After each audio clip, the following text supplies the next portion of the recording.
Yeah, because we've been through it before. We've been through it this season before. We've been through it every other season.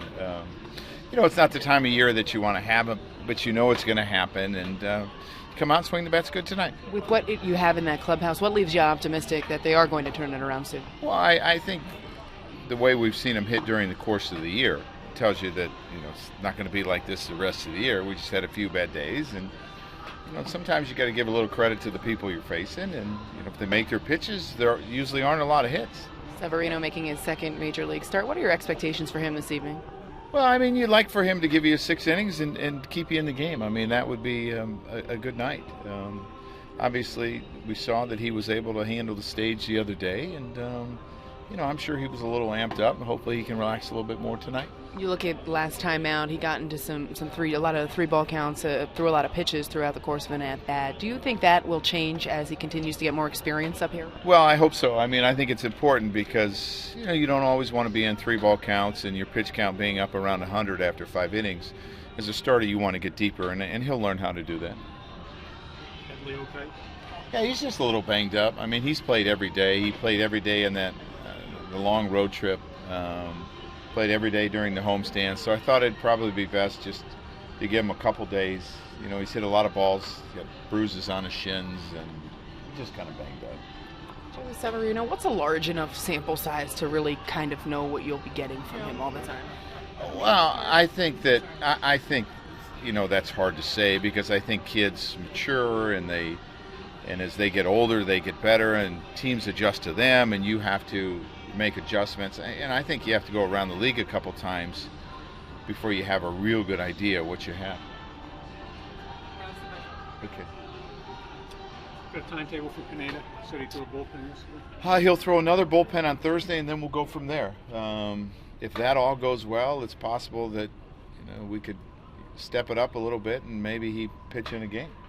Not with us, but Rehab. Yeah. August is still a possibility now. Initially, yeah.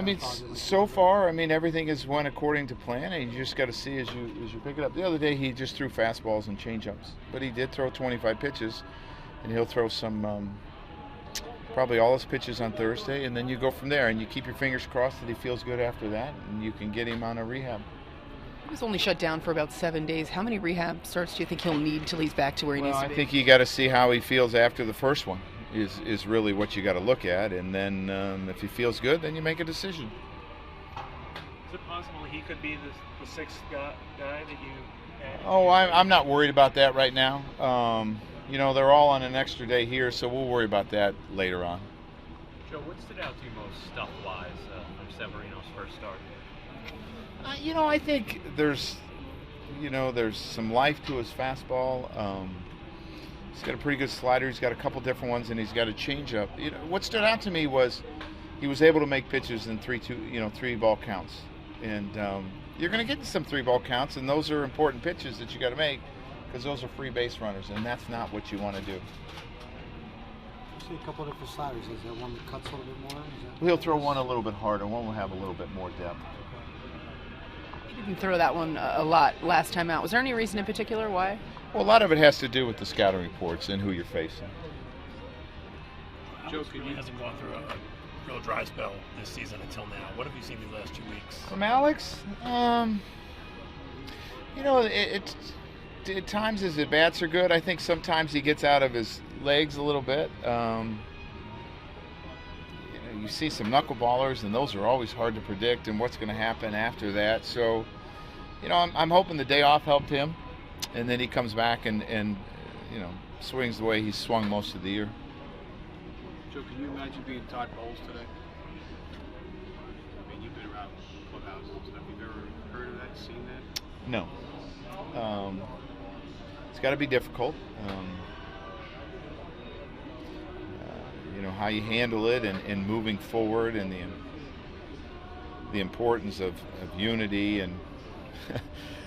It's one thing to get hurt on a field.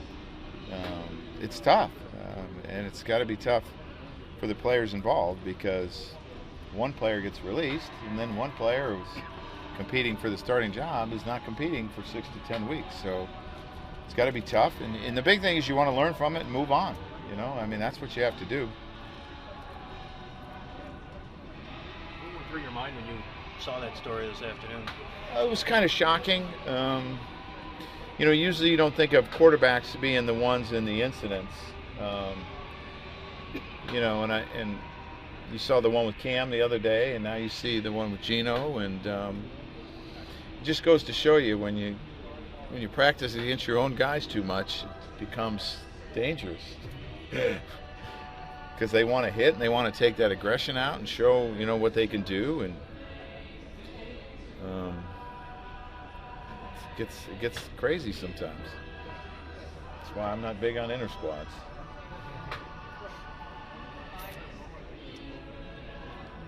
Joe, what do you see from Ellsbury? He's been back a little more than a month now. Yeah, he just hasn't gotten on a roll like he was before. I thought he was coming out of it, and then we ran into some knuckleballers, and again, I'm hoping the day off helps him. I mean, he's so important to our offense, really, really important. And he's, those guys at the top, we definitely need to get going again, and because when they're on base, it just creates a lot of problems, and there's a lot of runs scored. And the gravitation away from stolen base attempts, I know it's something you talk about here. One thing they haven't been on. That's true. I mean, that's the problem. It's you can't steal first. I wish you could, but it's just teams have paid attention to us. And I was asked the other day, and the guy was a 1-2 to home. Well, the only way he's really going to be safe is if the catcher throws it away. And that's a pretty big risk. Do you think facing a knuckleballer can have an impact on a lineup a day or two after they face it? I think it's different. Probably for each guy, it's probably different too, whether it does or not. But it's just something. I think of it, the effect is really mostly that day. It's just something you haven't seen a lot. And it's, the other day there was a butterfly in the tunnel, and I thought we should have, captured it. And next time we saw a knuckleballer, just have the guys try to catch it too. You're not one to make drastic changes to your lineup. No. If you did, do you think it would be seen as a sign of not having confidence, or it would be taken maybe the wrong way by guys if you try to juggle things up too much? Yeah, well, I know sometimes when you go through tough stretches where you don't score runs, people say, well, what can you do different? Well, you can't really hit and run if people aren't on. You can't bunt if people aren't on. You can't steal if people aren't on. And if everyone's not hitting, how are you going to shake up the lineup? Now, what are you going to do? So I think the thing is you ride out the good times and you ride out the tough times. And I have a lot of confidence in these guys, and these guys will get it done.